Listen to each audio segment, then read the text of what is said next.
கர்த்தருக்கு ஸ்தோத்திரம். கர்த்தராகிய இயேசு கிறிஸ்துவின் இன்ப நாமத்தில் இனிய வாழ்த்துக்கள். இன்றைய தியானத்திற்காக ஜெபித்த பொழுது தேவன் தந்த வசனம் உபாகம புஸ்தகம் 1ஆம் அதிகாரம் 31ஆம் வசனம்.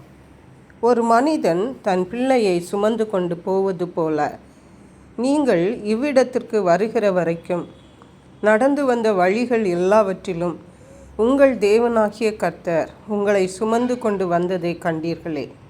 நம்முடைய கர்த்தராகிய இயேசு கிறிஸ்து நம்மை சுமக்கிற தேவன். இஸ்ரவேல் ஜனங்களிடத்திலே தேவன் சொன்னார், ஒரு மனிதன் தன் பிள்ளையை சுமந்து கொண்டு போவது போல நீங்கள் இவ்விடத்திற்கு வருகிற வரைக்கும் நடந்து வந்த வழிகள் எல்லாவற்றிலும் உங்கள் தேவனாகிய கர்த்தர் உங்களை சுமந்து கொண்டு வந்ததை கண்டீர்களே. ஒரு மனிதர்களாகிய நாம் நம்முடைய பிள்ளைகளை சுமக்கிறோம்.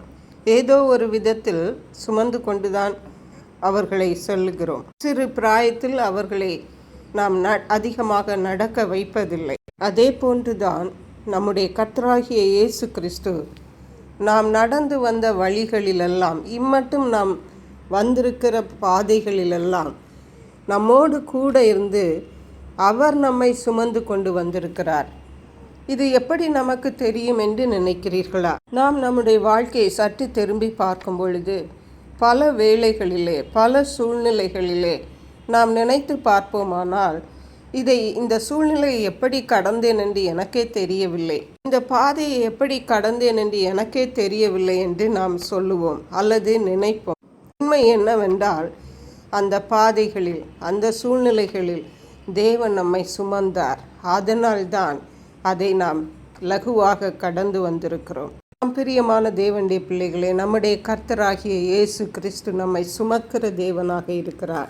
ஹல்லேலூயா. இவரை போல் ஒரு தேவன் இல்லை. நாம் தாய் தகப்பனை விடவும் தேவன் நம்மை நேசித்து ஆட்டி தேற்றி நம்மை சுமந்து கொண்டு செல்லுகிற தேவனாக இருக்கிறார். ஹல்லேலூயா. ஏசாயா தீர்க்கதரிசியின் புஸ்தகம் 46ஆம் அதிகாரம் 3-4 வசனங்கள் இவ்விதமாக சொல்லுகிறது. யாக்கோபின் சந்ததியாரே, இஸ்ரவேல் சன்னதியில் மீதியாகிய சகல ஜனங்களை எனக்கு செவி கொடுங்கள்.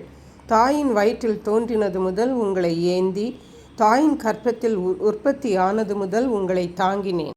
உங்கள் முதிர் வயது வரைக்கும் நான் அப்படி செய்வேன். நரை வயது மட்டும் நான் உங்களை தாங்குவேன். நான் அப்படி செய்து வந்தேன், இனிமேலும் நான் ஏந்துவேன். நான் சுமப்பேன், தப்புவிப்பேன். ஹல்லேலூயா. நம்முடைய கர்த்தராகிய இயேசு கிறிஸ்து எப்போதிலிருந்து நம்மை சுமக்கிறாராம்?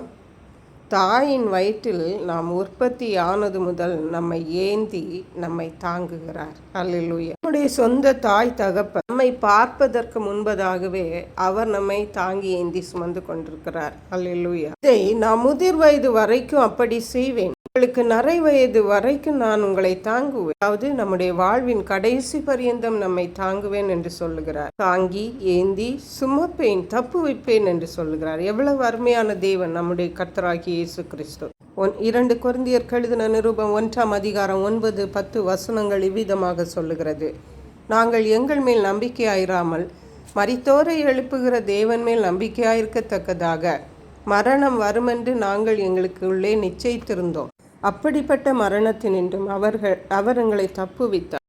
இப்பொழுதும் தப்புவிக்கிறார், இன்னும் தப்புவிப்பார் என்று அவரை நம்பியிருக்கு. பாருங்கள், இங்கே பரிசுத்த பவுல் அப்போஸ்தலர் சொல்லுகிறார், மரணம்தான் வரும் என்று இருந்தாலும் மரித்தோரை எழுப்புகிற தேவனை தான் நாங்கள் நம்பியிருந்தோம். இப்பொழுது அவர் எங்களை மரணத்தினின்று தப்புவித்தார், இப்பொழுதும் தப்புவிக்கிறார், இன்னமும் இந்த வருட கடைசி நாட்களாகிய இந்த நாட்கள் வரை கர்த்தர் நம்மை தாங்கினார், ஏந்தினார், சுமந்தார், தப்புவித்தார். தேவன் இயேசு கிறிஸ்து நம்மோடு சொல்லுகிறார், உங்களை இன்னமும் தாங்கு, இன்னமும் ஏந்து, இன்னமும் சுமப்பேன், இன்னமும் தப்புவிப்பேன்.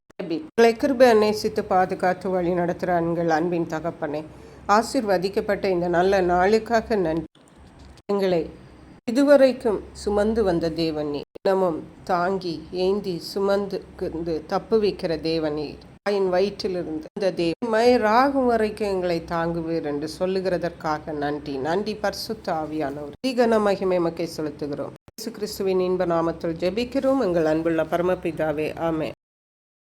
இயேசு கிறிஸ்துவின் சுவிசேஷம் ஒவ்வொருவரையும் சென்றடையும்படியாக இந்த செய்தியை உங்கள் நண்பர்களுக்கு அனுப்பி வைக்குமாறு தாழ்மையுடன் கேட்டுக்கொள்ளுகிறேன். கர்த்தர் தாமே உங்கள் அனைவரையும் அபரிதமாய் ஆசீர்வதிப்பாராக.